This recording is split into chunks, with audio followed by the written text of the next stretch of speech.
À tous, alors je vais me présenter rapidement, Serge Allègre, secrétaire général de la Fédération nationale des industries chimiques, CGT. Donc tout d'abord, on peut se féliciter aujourd'hui.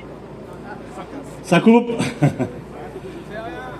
On peut se féliciter aujourd'hui car l'ensemble des syndicats de la chimie ont répondu présent par leur présence. Aujourd'hui, on a des camarades qui ont traversé la France du nord, de l'Est, pour venir vous rejoindre aujourd'hui pour vous faire comprendre que Vencorex, les camarades de Vencorex, les salariés de Vencorex ne sont pas tout seuls.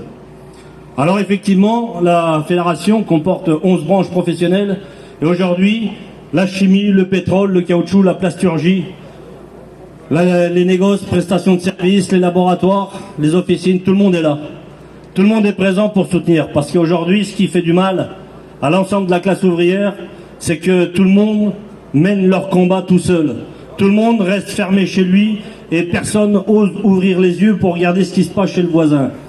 Et aujourd'hui, à Vencorex, on est sur une plateforme qui comprend un nombre d'entreprises important. Et aujourd'hui, nécessaire que ce qui se passe à Vencorex soit pris à la vraie teneur de ce qu'il doit se prendre avec les autres entreprises. C'est pas le combat simplement de Vencorex, c'est le combat de tout le monde.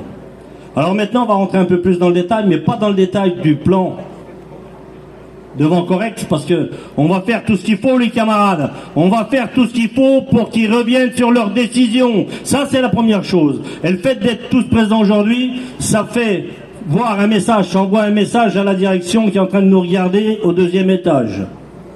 Alors les camarades, il faut savoir une chose, ça tombe bien, il y a beaucoup d'écharpes tricolores qui sont derrière et ça tombe bien.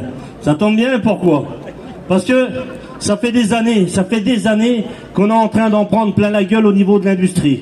Ça fait des années que ceux qui gouvernent ce pays passent leur temps à donner des aides publiques sans aucune contrepartie. Ça fait des années, et on va prendre l'année dernière 258 milliards d'euros d'aides publiques, d'exonération fiscale et sociale qui sont distribuées à ceux qui sont en train de nous exploiter et de vouloir nous exproprier de l'usine. Donc, il va falloir que ça s'arrête un jour ou l'autre de donner des milliards d'euros sans aucune contrepartie.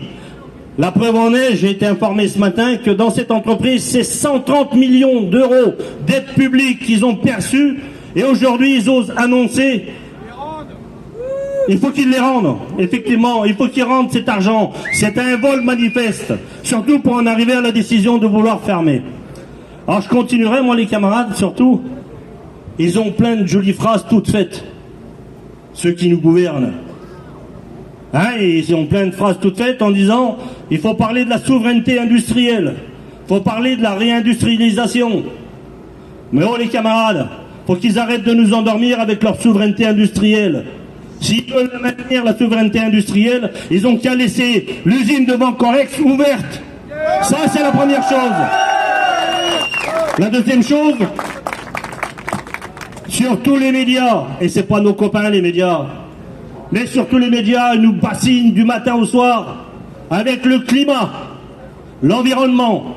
Et nous, à la CGT, on porte un projet de société avec la transition énergétique. Mais on ne la porte pas de n'importe quelle manière. Parce que si eux et ces médias étaient un tant soit peu francs avec eux-mêmes, quand on parle d'environnement et de climat, pourquoi on va fermer l'usine de Vencorex pour aller faire fabriquer et faire venir des produits de Chine?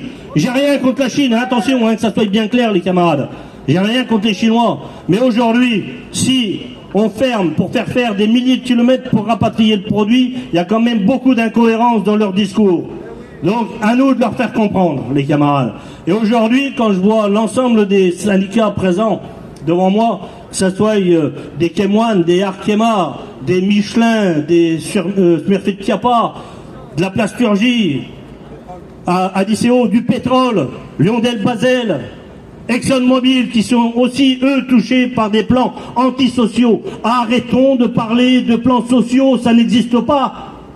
C'est tous des plans antisociaux. C'est la destruction des bassins d'emploi. Parce que là, on parle de 1000 emplois, de 1500 emplois directs.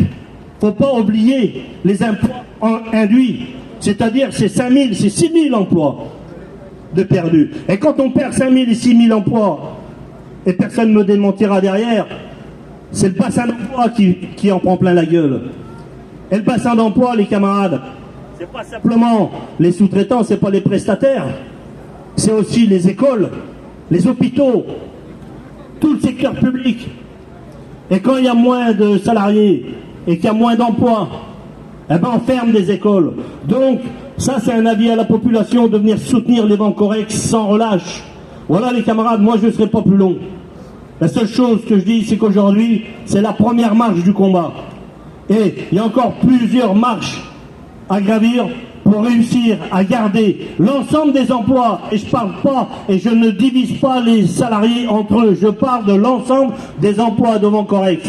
Voilà les camarades, merci à tous d'être venus et d'avoir répondu à l'appel du 1er octobre, et ça ne fait que commencer. Alors, tous ensemble, tous ensemble, tous ensemble, tous ensemble. Merci les camarades. Je vais laisser la parole à monsieur le maire de Pont-de-Claix.